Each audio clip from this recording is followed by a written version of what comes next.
নতুন কাহিনী, বিক্রম বেতাল, গল্পে গাথা মঞ্জুরি, বিক্রম বেতাল, সবার মনের রূপকথা, বিক্রম বেতাল, স্বপ্নেরই ঝরা পাতা। বিক্রম বেতাল।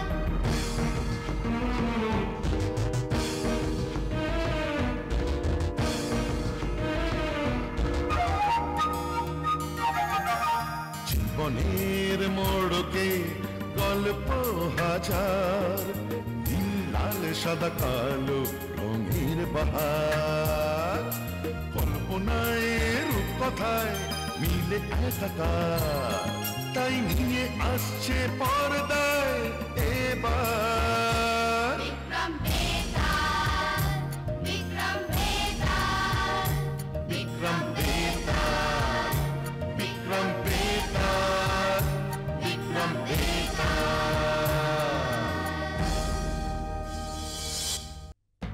ইন্দ্রপুরের একটি ছোট্ট গ্রাম ইছাপুর। সেই গ্রামের এক অতি দরিদ্র পরিবারের ছেলে বিমল, পিতাহারা বিমল, মায়ের সাথে একা থাকে। সে ছিল খুব সরল সাদা সিধে স্বভাবের। দিনে দিনে বিমল বড় হলো। একদিন তার মা তাকে ডেকে বললেন, ওরে বাবা, তুই বড় হয়েছিস, এবার একটু রোজগার পাতির দিকে মন দে, কাজকর্ম কিছু কর বাবা। কত তো কাজ করি মা আমি, নিত্যদিন সংসারের কত কাজে তোমায় সাহায্য করি বলো তো। ওরে বাবা, সাহায্য করলেই তো আর পেট ভরে না, রোজগেরে হতে হবে যে। কি কাজ করব শুনি? কোনো কাজও তো আমি শিখিনি। জানি জানি, ওই মধু শেখরার দোকানে আমি কথা বলে রেখেছি, তুই যা, কিছুদিন থেকে ওই শেখরার কাজ শেখ বাবা। ঠিক আছে, তুমি যখন বলছো আমি আজই যাব। মায়ের কথা মতো বিমল শেখরার দোকানে কাজ শিখতে লাগলো। কিন্তু কিছুদিন পর কে রে, আজ কাজে যাবি না? শরীর খারাপ? ও শ্যাকরার কাজ আমাকে দিয়ে হবে না মা। কেন হবে না কেন? ও শ্যাকরারা শুধুই ধনীদের গয়না করে, গরিবদের জন্য কিছুই করে না। যাদের অর্থ নেই তাদের কথা তো চিন্তাই করে না ওরা। আমি আমি পারবো না ওখানে কাজ করতে। শোনো পাগলের কথা, তবে এখন কি করবি শুনি? ও ঠিক একটা ব্যবস্থা হবে খন, তুমি চিন্তা করো না মা। এ পাগল ছেলেকে নিয়ে কি যে করি। কি হলো বিমলের মা, কি এত নিজের মনে বিড়বিড় করছো? আর বলো কেন, অমন সুন্দর শেখরার কাজটা ছেলেটা ছেড়ে দিল। হো, এই কথা। এক কাজ করো না, বরং ওই মধুমুচির কাছে ওকে পাঠাও, কিছুদিন থেকে কাজ শিখুক ওখানে। বেশ বড় মুচি ওই মধুমুচি, এ গায়ে খুব নাম ডাকর। ওখানে থেকে কাজ শিখতে পারলে রোজগার পাতি বেশ ভালোই হবে। শেষে জুতো সেলাইয়ের কাজ, ঠিক আছে, ঘুরে ঘুরে বেড়ানোর চেয়ে সেই ভালো, কিছু তো করুক। মায়ের কথা মতো এবার বিমল গেল মুচির কাজ শিখতে। বেশ কিছুদিন সেখানে থেকে কাজ শিখলো সে। কাজ শিখে সেখানেই কাজ করে, কিন্তু কিছুদিন পরেই তো আমি ওই মুচির কাজ করতে পারবো না মা। কেন, আবার কি হলো শুনি? মুচিরা শুধুই ধনীদের জুতো করে, গরিবদের জন্য কিছুই করে না। জল কাদায় খালি পায়ে তাদের কাজ করতে হয়, আর ধনীরা ওই জুতো পরে পায়ের উপরে পা তুলে বসে থাকে। এ আমি পারবো না মা।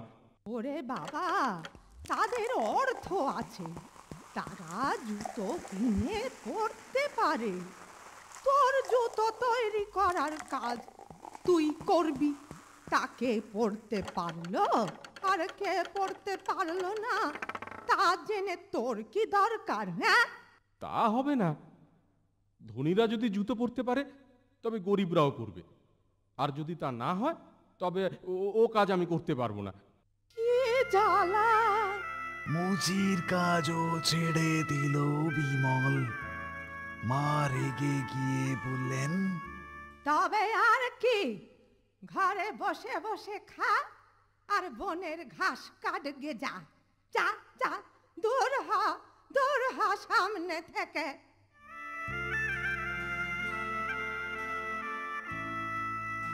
সেই ভালো, বনের ঘাস কাটি বড়।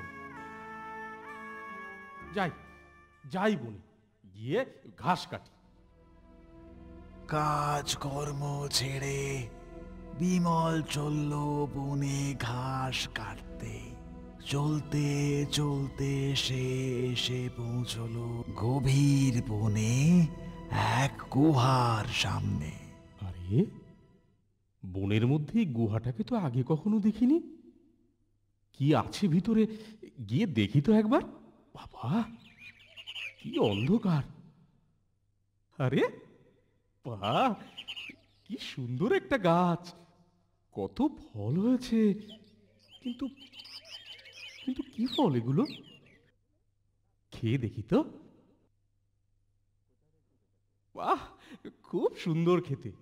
যাই, কিছু পেরে বাড়ি নিয়ে যাই, মাকে দিলে মা খুব খুশি হবে।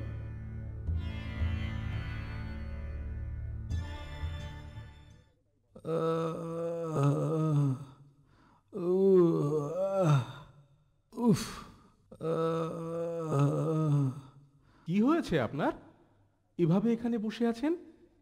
বাবা, আমি বড় ক্ষুধার্ত। বহুদিন কিছু খাওয়া জোটেনি। ক্ষুধার জ্বালায় আমার প্রাণ যায়। এই নিন, এই কিছু ফল আহার করুন। ধন্যবাদ বাবা। আহ, প্রাণে বাঁচলাম। তুমি আমার প্রাণ বাঁচালে বাবা। আচ্ছা, এবার আমি আসি। শোনো বাবা, তুমি আমার প্রাণ বাঁচিয়েছ, তাই খালি হাতে তো আর তোমার যেতে দিতে পারি না। এই নাও, এই কমণ্ডল সঙ্গে রাখো। কি কি হবে এই কমণ্ডল দিয়ে? এই কমণ্ডলের জল কোনো মুমূর্ষু ব্যক্তি পান করলে সে জীবন ফিরে পাবে। দুরারোগ্য ব্যাধি দূর হবে এর জলে। তাই নাকি? এই কমণ্ডলের জলের সাহায্যে আমি আমার গায়ের মানুষের সেবা করতে পারবো। নিয়ে যাই।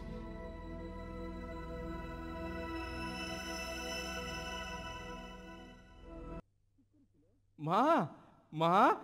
কি হলো কি? এত চিৎকার করছিস কেন? এই দেখো কি এনেছি আমি। এ তো একটা কমণ্ডুল, কি হবে এতে? মা, এই কমণ্ডলের জল মুমূর্ষু মানুষের পান করলে সে তার প্রাণ ফিরে পাবে। যত সব বাজে কথা।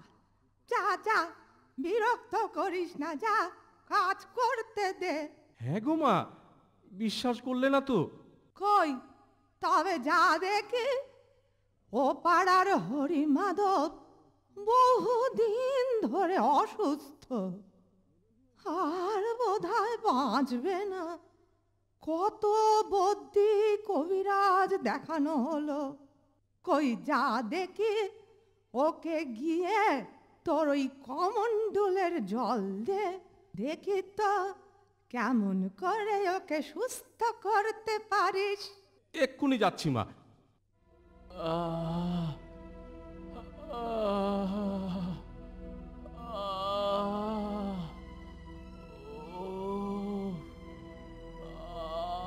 হরি কাকা, কি হয়েছে?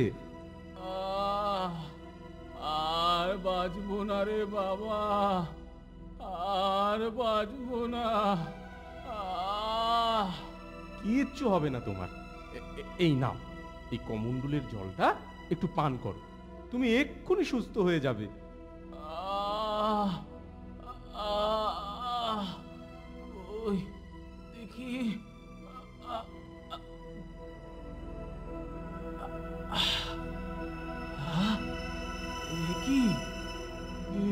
কি আর কোনো কষ্ট নেই? হ্যাঁ, আমি একেবারে সুস্থ হয়ে গেছি। আমি একেবারে সুস্থ হয়ে গেছি।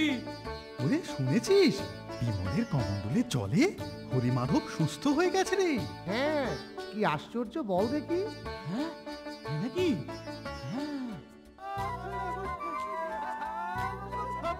কি আশ্চর্য! এই কুমণ্ডলের জলে সুস্থ হয়ে গেল। হ্যাঁ মা, এই কমণ্ডল আজ থেকেই দালানে রাখা থাকবে। সারা গাঁয়ের অসুস্থ মানুষ এখানে এসে এই কমণ্ডলের জল পান করে সুস্থ হবে। কি বলো? হ্যাঁ, তা বেশ, তা বেশ। সারা গাঁয়ের লোক বিমলের বাড়িতে নিত্যদিন ভিড় করে। কমণ্ডলের জলে সুস্থ হয়ে ওঠে গাঁয়ের সমস্ত মানুষ। রোগ ব্যাধি চিরতরে শেষ হয়ে যায় গাঁ থেকে। গাঁয়ের বদ্যি কবিরাজরা কর্মহীন হয়ে পাড়া রাজার দ্বারস্থ হয়। এ কি অনার সৃষ্টি মহারাজ! গায়ের কটা রোগী দেখে যা কিছু সামান্য রোজগার হতো আমাদের, আজ ওই বিমলের জন্য তাও গেল। আমরা যে না খেতে পেয়ে মরবো মহারাজ। আপনি অবিলম্বে একটা ব্যবস্থা করুন মহারাজ। ঠিক আছে, ঠিক আছে, আমি দেখছি, দেখি আমি কি করতে পারি। মহামন্ত্রী মহারাজ মন্ত্রীর সঙ্গে যুক্তি করে রাতের অন্ধকারে প্রহরীদের দিয়ে বিমলের বাড়ি থেকে কমণ্ডল চুরি করে আনলেন।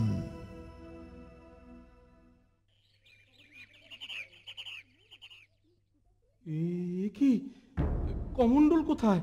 কে নিয়ে গেল আমার কমণ্ডল? এখন কি হবে? গায়ের লোকদের যে আর কোনো সাহায্য করতে পারবো না আমি। যাই, ওই বৃদ্ধ ঋষির কাছে যাই, ওনাকে গিয়ে সব বলি।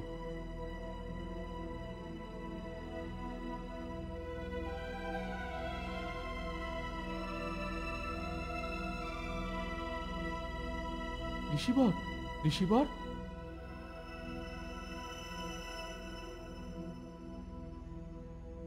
কি হয়েছে? ডাকছো কেন? বড় বিপদে পড়েছি আমি। ওই কমণ্ডল চুরি হয়ে গেছে। এখন আমি কি করে গ্রামবাসীদের সাহায্য করব? আমি জানি বাবা, ওই কমণ্ডল কোথায় আছে আমি জানি। কোথায়? কোথায় আছে ঋষিবর? মহারাজ ওই কমণ্ডল নিয়ে গেছেন। হ্যাঁ, মহারাজ? হ্যাঁ, শোনো, এই লাল আপেল আর এই নীল আপেল সঙ্গে রাখো। এই লাল আপেল খেলে মাথার সব চুল উঠে যায়, আর এই নীল আপেল খেলে আবার উঠে যাওয়া চুল ফিরে আসে। হ্যাঁ, হ্যাঁ, আর এই নাও, এ কি? এ যে একটা কলা। এই কলা খেলে মানুষ খর্বাকার হয়ে যাবে, আর এই লাল কলা খেলে মানুষ আবার তার পূর্বের আকার ফিরে পাবে। হ্যাঁ, আশ্চর্য! মহারাজকে যে কোনো উপায় ওই আপেল আর কলা তোমায় খাওয়াতেই হবে, তবেই তুমি ওই কমণ্ডল ফিরে পেতে পারো। ঠিক আছে বাবা, ধন্যবাদ। আমি এখন আসি। ঋষির কাছ থেকে পাওয়া মায়াবী আপেল ও কলা নিয়ে বিমল পৌঁছলো মহারাজের কাছে। আপেল চাই আপেল, কলা চাই কলা।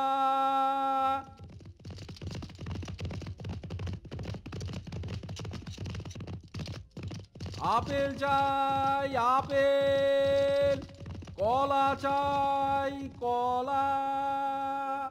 হ্যাঁ, এই রাজ্যে আপেল পাওয়া যায় নাকি? হ্যাঁ মহারাজ, একটা খেয়ে দেখুন না, ভারী সুস্বাদু। আর সঙ্গে এই কলাটাও খান। দাও দেখি। এই নাও। না না মহারাজ, আমি কিচ্ছু চাই না। আপনি হলেন দেশের রাজা, দুটো ফল দেব মহারাজকে, তার আবার মূল্য হয় নাকি? খেয়ে দেখবেন মহারাজ, ভারী সুস্বাদু ফল। এই চলো চলো শিগগির।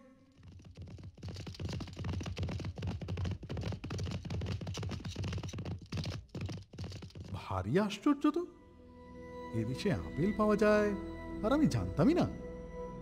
খেয়ে দেখি তো কেমন স্বাদ। উফ, কেমন যেন চুল করছে না মাথাটা। দেখি। আরে, আমার মাথার সব চুল কোথায় গেল? সব উঠে গেল।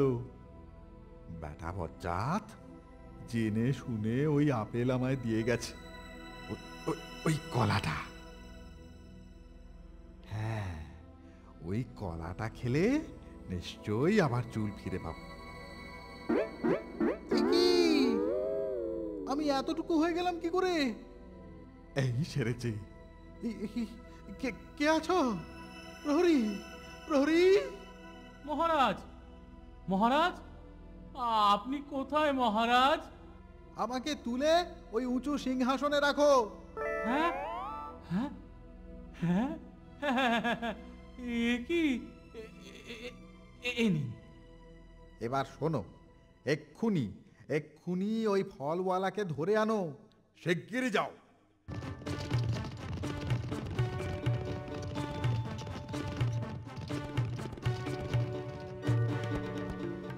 চল বেটা, মহারাজের কাছে চল, শিগগিরই চল।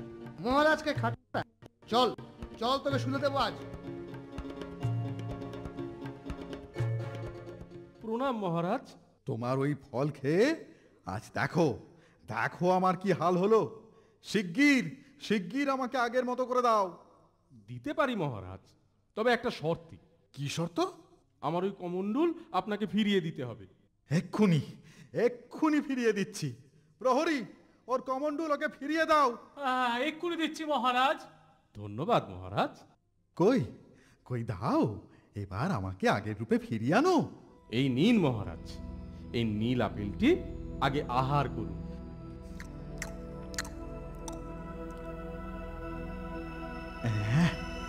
আবার আমার মাথায় চুল ফিরে এসেছে।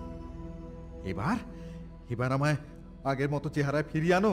ঠিক আছে, এই নিন মহারাজ, এই লাল কলাটা খেলে আপনি আবার আগের মতো আকার ফিরে পাবেন।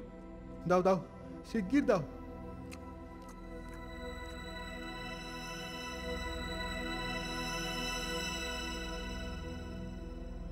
বাবা, অদ্ভুত তোমার ক্ষমতা। আমার ঘাট হয়েছে। তুমি তোমার কমণ্ডল নিয়ে নিশ্চিন্তে তোমার গ্রামবাসীদের সেবা করো। আর দুজন প্রহরী তোমার সঙ্গে দিলাম, তারা সারা জীবন তোমার ওই কমণ্ডল পাহারা দেবে, যাতে ভবিষ্যতে আর কোনোদিন কেউ তা চুরি করতে না পারে।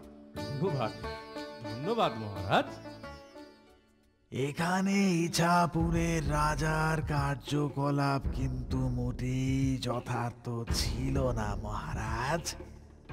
ইছাপুরের রাজার সিদ্ধান্তে কোনো স্থিরতা ছিল না। তিনি প্রথমে বৈদ্যদের কথা ভেবে বিমলের বাড়ি থেকে কমণ্ডল চুরি করে আনলেন। আবার নিজের পূর্বাকার ফিরে পাবার উদ্দেশ্যে তা ফিরিয়ে দিলেন।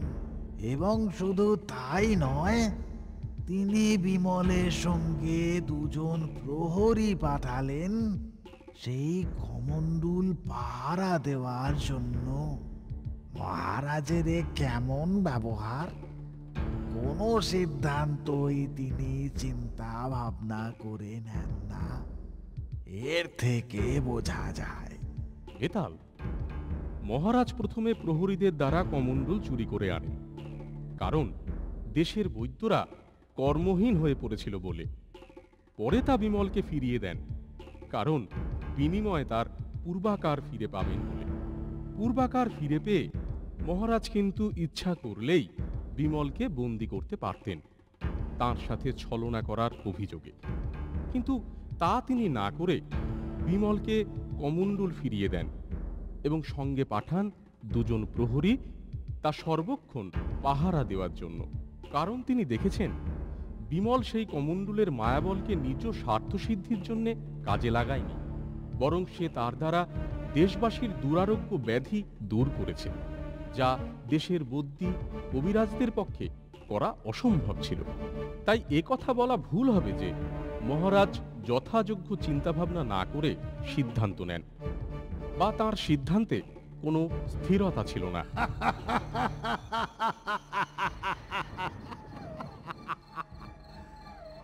মহারাজ, তুমি এবারও সঠিক উত্তর দিয়েছ, কিন্তু আবার তুমি কথা বলে ফেলেছ। তাই শর্ত অনুযায়ী আবার আমি চললাম মহারাজ, আমি চললাম।